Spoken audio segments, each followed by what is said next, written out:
O desejado de todas as nações. Capítulo 6. Vimos a sua estrela.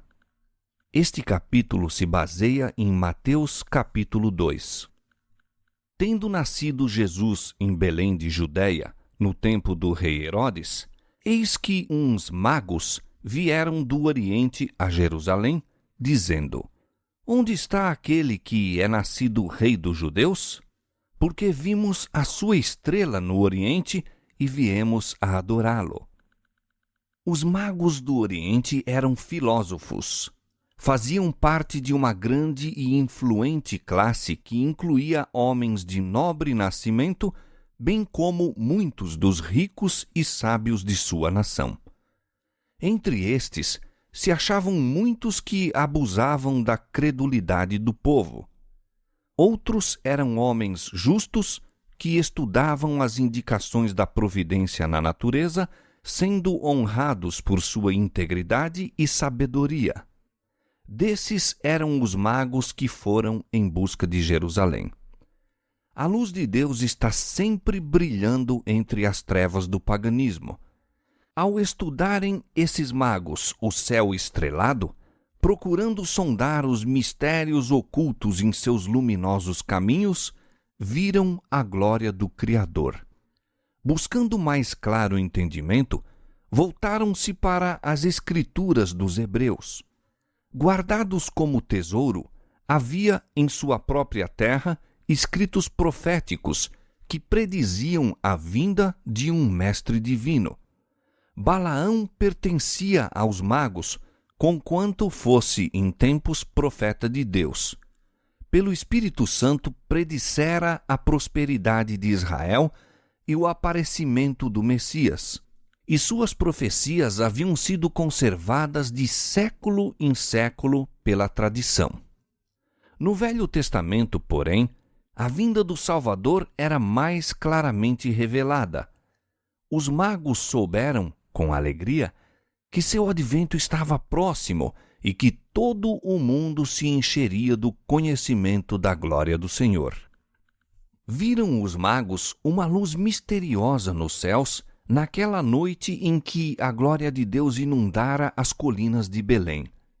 Ao desvanecer-se a luz, surgiu uma luminosa estrela que permaneceu no céu. Não era uma estrela fixa, nem um planeta, e o fenômeno excitou o mais vivo interesse. Aquela estrela era um longínquo grupo de anjos resplandecentes, mas isso os sábios ignoravam. Tiveram, todavia, a impressão de que aquela estrela tinha para eles significado especial. Consultaram sacerdotes e filósofos e examinaram os rolos dos antigos registros. A profecia de Balaão declara: uma estrela procederá de Jacó e um cetro subirá de Israel. Números 24:17.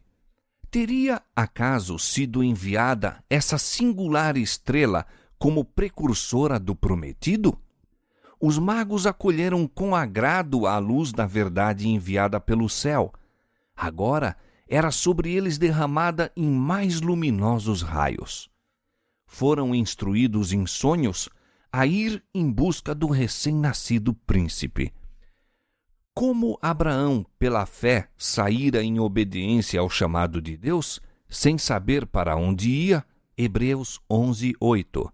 Como pela fé Israel seguira a coluna de fumo até a terra prometida, assim esses gentios saíram à procura do prometido Salvador. Esse país oriental abundava em coisas preciosas e os magos não se puseram a caminho de mãos vazias. Era costume a príncipes ou outras personagens de categoria oferecer presentes como ato de homenagem, e os mais ricos dons proporcionados por aquela região foram levados em oferta àquele em quem haviam de ser benditas todas as famílias da terra. Era necessário jornadear de noite a fim de não perderem de vista a estrela. Mas os viajantes entretinham as horas proferindo ditos tradicionais e profecias a respeito daquele a quem buscavam. Em toda a parada que faziam para repouso, examinavam as profecias, e neles se aprofundava a convicção de que eram divinamente guiados. Enquanto, como sinal exterior, tinham diante de si a estrela, sentiam interiormente o testemunho do Espírito Santo que lhes impressionava o coração, inspirando-lhes também esperança. Se bem que longa, a viagem foi feita com alegria. Chegam à terra de Israel e descem o Monte das Oliveiras, tendo à vista Jerusalém, quando eis que a estrela que lhe servira de guia por todo o fatigante caminho detém-se por sobre o templo, desvanecendo-se depois de algum tempo aos seus olhos. Ansiosos, dirigem os passos para diante, esperando confiantemente que o nascimento do Messias fosse o jubiloso assunto de todas as bocas. São, porém, vãs suas pesquisas. Entretanto, na santa cidade, dirigem-se ao templo. Para seu espanto, não encontram ninguém que parecesse saber do recém-nascido rei. Suas perguntas não despertam expressões de alegria, mas antes de surpresa e temor, não isentos de desprezo.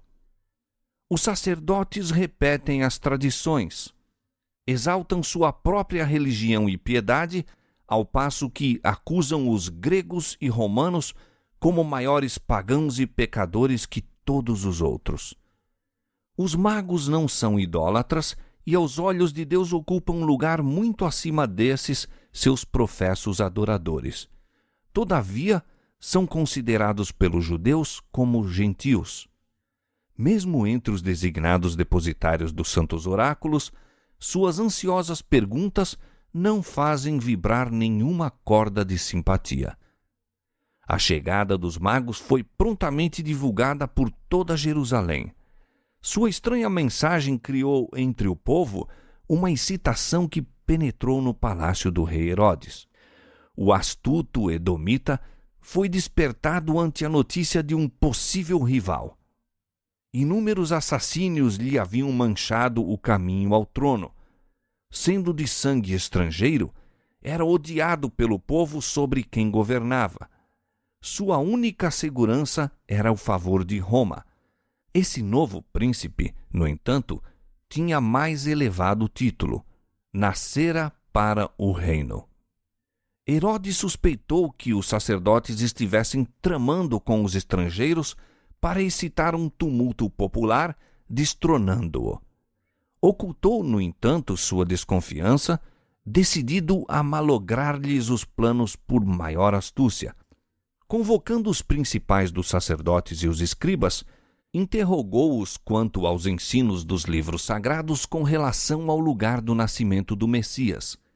Essa indagação do usurpador do trono, e o ser feita a instâncias de estrangeiros, espicaçou o orgulho dos mestres judeus. A indiferença com que se voltaram para os rolos da profecia irritou o ciumento tirano. Julgou que estavam buscando ocultar seu conhecimento do assunto. Com uma autoridade que não ousaram desatender, ordenou-lhes que fizessem atenta investigação e declarassem o lugar do nascimento do esperado rei. E eles lhe disseram: em Belém de Judéia, porque assim está escrito pelo profeta: e tu, Belém, terra de Judá, de modo nenhum és a menor entre as capitais de Judá, porque de ti sairá o guia que há de apacentar meu povo de Israel. Mateus 2:6. Herodes convidou então os magos a uma entrevista particular. Rugia-lhe no coração uma tempestade de ira e temor, mas manteve um exterior sereno e recebeu cortesmente os estrangeiros. Indagou em que tempo aparecera a estrela e professou saudar com alegria a notícia do nascimento de Cristo. Pediu a seus hóspedes: perguntai diligentemente pelo menino e quando o achardes, participai-mo, para que também eu vá e o adore. Assim falando, despediu-os para que seguissem seu caminho a Belém. Os sacerdotes e anciãos de Jerusalém não eram tão ignorantes a respeito do nascimento de Cristo como se faziam. A notícia da visita dos anjos aos pastores fora levada a Jerusalém, mas os rabis a tinham recebido como pouco digna de atenção.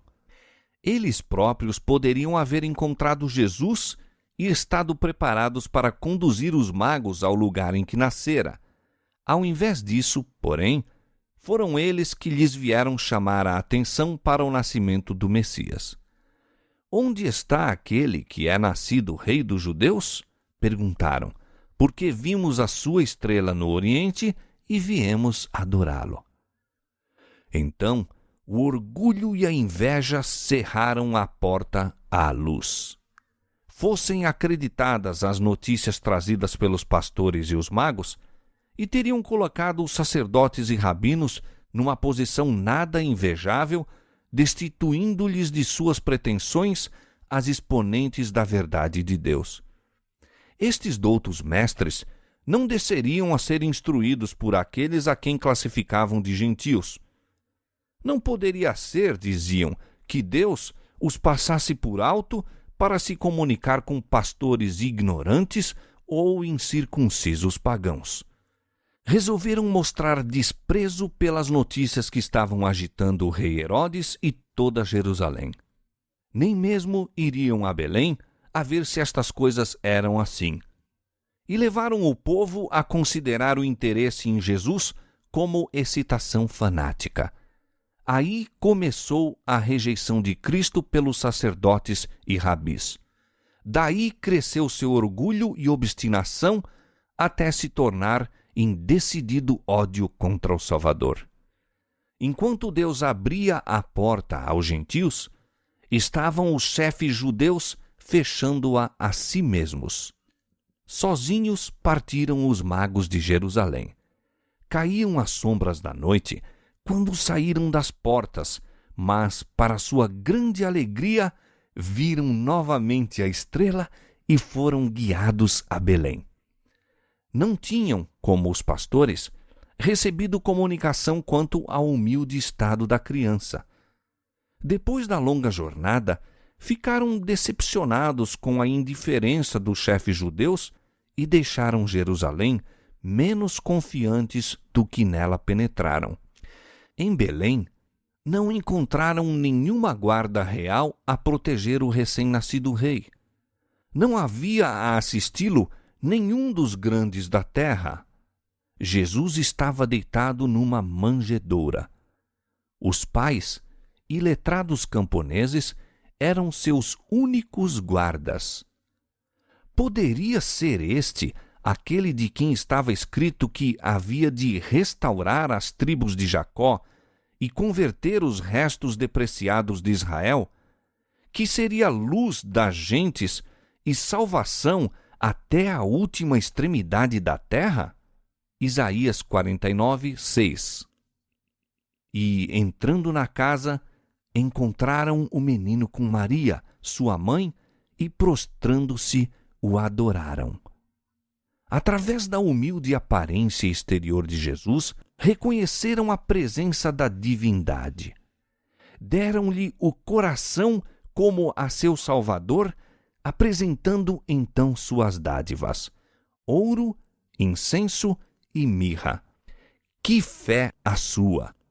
Como o do centurião romano, mais tarde, poder-se havia ver dito dos magos do Oriente: nem mesmo em Israel encontrei tanta fé.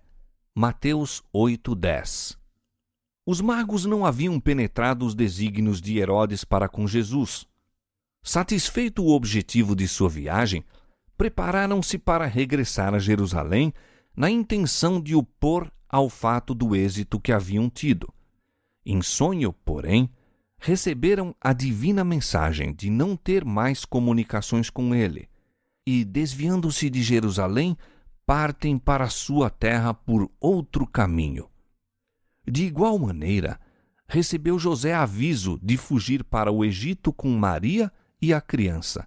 E o anjo disse: E demora-te lá até que eu te diga, porque Herodes há de procurar o menino para o matar. José obedeceu sem demora, pondo-se de viagem à noite para maior segurança. Por meio dos magos, Deus chamara a atenção da nação judaica para o nascimento de seu filho. Suas indagações em Jerusalém, a excitação do interesse popular e o próprio ciúme de Herodes, que forçou a atenção dos sacerdotes e rabis, dirigiu os espíritos para as profecias relativas ao Messias e ao grande acontecimento que acabava de ter lugar. Satanás empenhava-se em dissipar do mundo a luz divina e pôs em jogo sua máxima astúcia para destruir o Salvador. Mas aquele que não dorme nem tosqueneja, velava por seu amado filho. Aquele que fizera chover maná do céu para Israel e alimentara Elias em tempo de fome, providenciou em terra pagã um refúgio para Maria e o menino Jesus. E mediante as dádivas dos magos de um país gentílico, supriu o Senhor os meios para a viagem ao Egito e a estadia em terra estranha.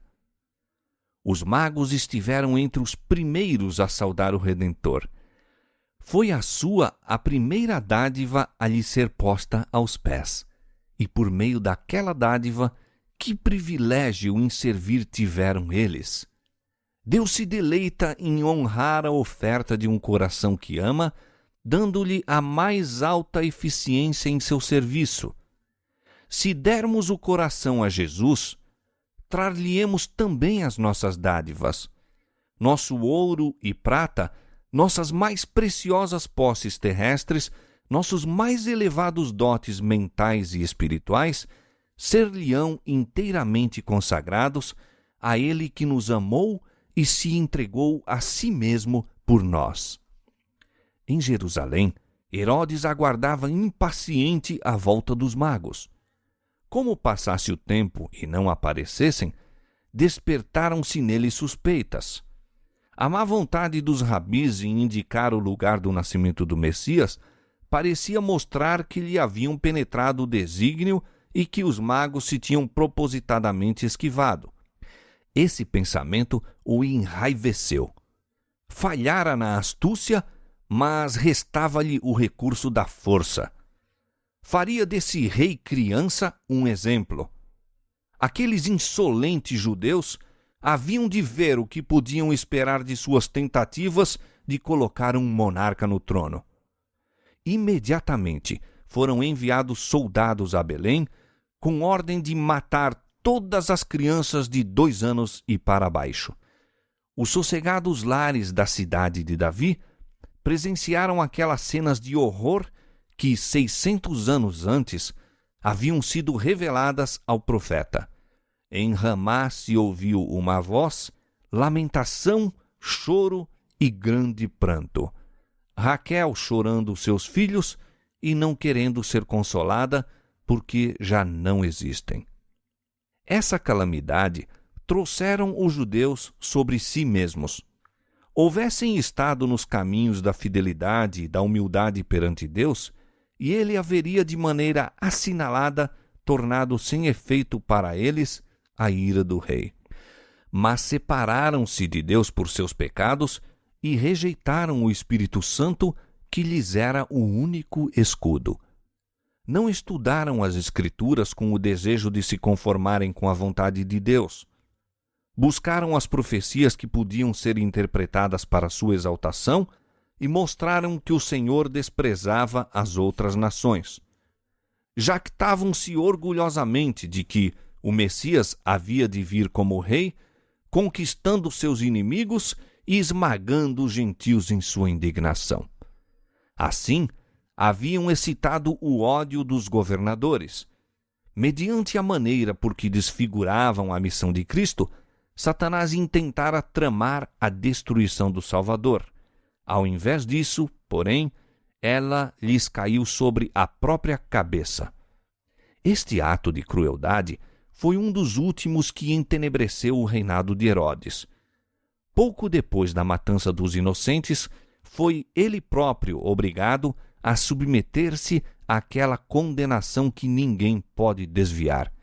Teve morte terrível. José, que ainda se achava no Egito, foi então solicitado por um anjo de Deus a voltar para a terra de Israel. Considerando Jesus como o herdeiro de Davi, José desejava estabelecer residência em Belém. Ouvindo, porém, que Arquelau reinava na Judéia em lugar de seu pai, receou que o desígnio do pai contra Cristo pudesse ser executado pelo filho. De todos os filhos de Herodes, era Arquelau o que mais se assemelhava em caráter. Já sua sucessão no governo fora assinalada por um tumulto em Jerusalém e o morticínio de milhares de judeus pelas guardas romanas.